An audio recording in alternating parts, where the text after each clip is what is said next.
Hey, good morning. Thursday, basically the last day of the week, really, right? Because the kids got, tomorrow's Good Friday. So kids start there.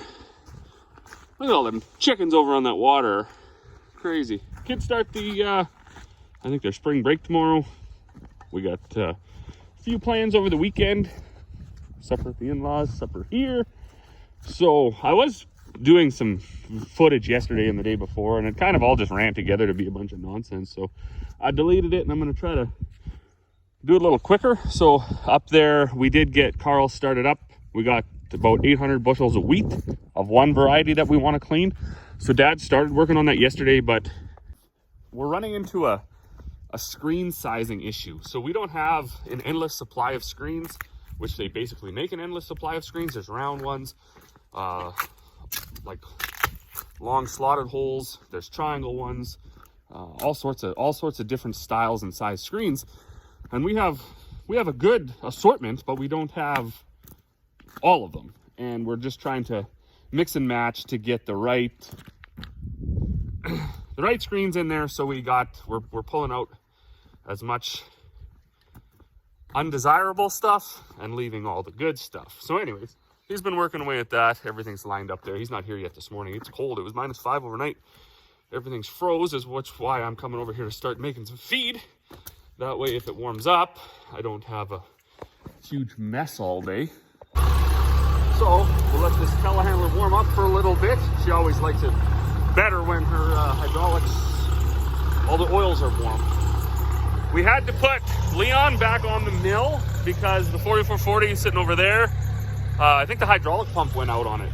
Now it's a little bit concerning, but because this is going to be the 3rd or 4th time in about 10 years we've done that pump.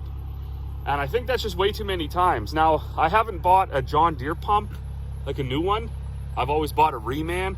And I'm wondering if maybe that's possibly what's the issue, why they're not lasting. The other thing is, for the majority of that tractor's life, it was a field tractor. It never had a loader on it. They pushed a little bit of snow with it in the winter, just around the yard, right? They never worked it out in industry or anything. But it was mainly a field tractor. So it pulled a, 10-foot cultivator, 14-foot cultivator. It pulled a 28-foot box drill.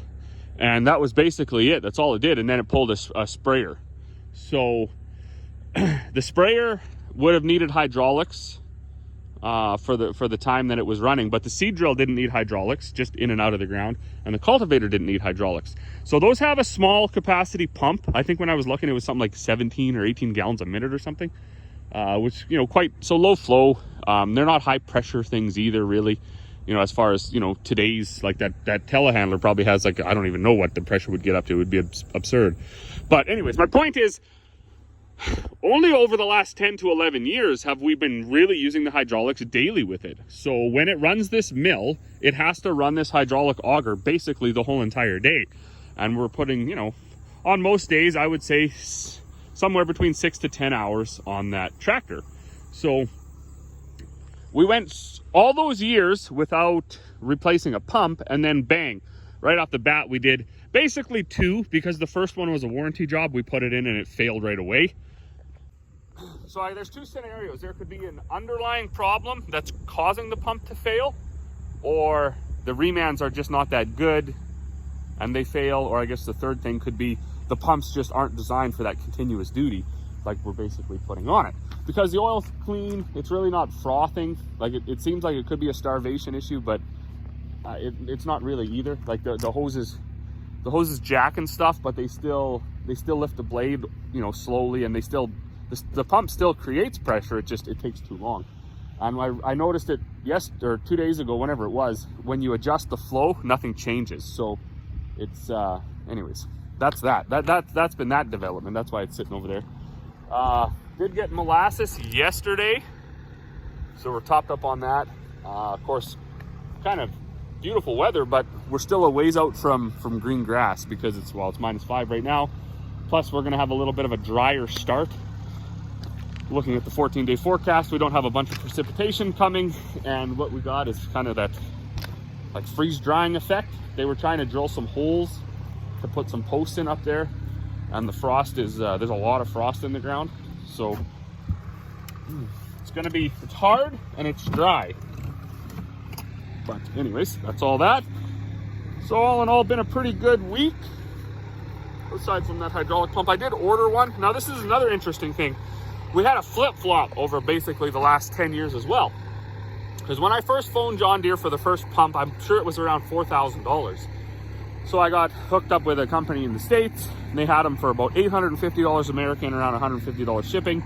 So basically to get a new Reman, or whatever you want to call them, pump delivered to my local post office, or right to my house, I lived in town at the time, was around $1,100-1,200 Canadian after you did the exchange. So of course we did that. That was a no-brainer instead of paying $4,000. So I phoned that same company again yesterday or the day before, can't remember now. And the pump has gone up to about $1,200 or $1,300 American, which is understandable. But the shipping was like $400 or $500. And then the exchange rate, another say 25% on top of that.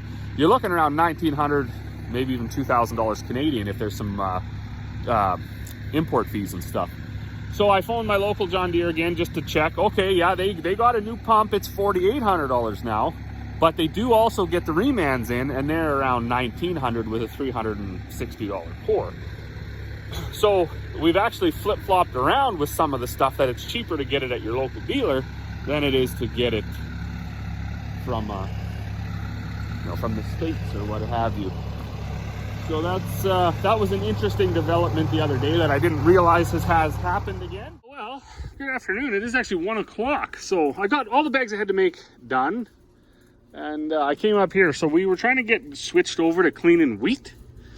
And we kind of noticed towards the end of the oats that this aspirator, so that's the fan that sucks against the curtain of grain falling into the cleaner, and it pulls out the straws. And it's a very effective cleaner. There's some cleaners now that are basically just designed just off of air. You know, as the grain gets farther out, it's the lighter stuff, right? Your good grain falls down and the wind blows against it, or the air pushing the light stuff away. So you can actually clean that way if you set up.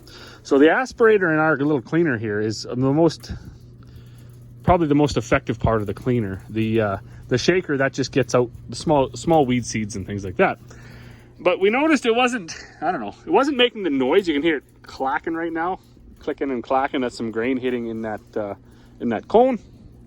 So I climbed up there I cut the handle off of actually a garden hoe, and I could reach into that square rectangular wooden basically pathway, I guess, for the air to exhaust out and the grains with it. And I pulled out that big huge mouse nest, or squirrel's nest, whatever it was. Squirrel's nest, I assume. So over the winter they had carted this in, and that's fun. Also looks like Buddy's windbreaker got to be part of the house build. And anyways, I pulled that out. So what I assume happened is there was some air getting around it when we started the oats, and by the time the chaff and everything had piled up against there, it eventually blocked that pathway right off. Now it is now it's rocking and rolling. You can really hear it sucking the grain and blowing it in there. It used to be set up to basically just dump onto the ground here, so we never used the aspirator to its full potential for years. And then this cone actually was the thing I used to fill bags with. And once I realized that was for the absolute birds, I brought it up here, cut a hole in the side of it, and made effectively like a cyclone off the hammer mill. I copied the idea completely. Cut a hole in a piece of plywood, siliconed it on the top, stuck a bucket in there, so the air now goes out the top and all the grains fall down, go in that chute, and come out into the screening solder. So that's an ultimate win as far as efficiencies go. We used to put a bucket under there, and then you'd have to take a 5-gallon bucket or something and cart it around into the cleaner. Now you can actually, once you get it set, you can sit in the pickup and watch YouTube while it's cleaning. I am, however, going to not start the cleaner because I'm hungry. I'm gonna go have lunch, and then I'll just let Dad know that I did fish the mouse nest out. So if he gets here, all he's got to do is fire it up.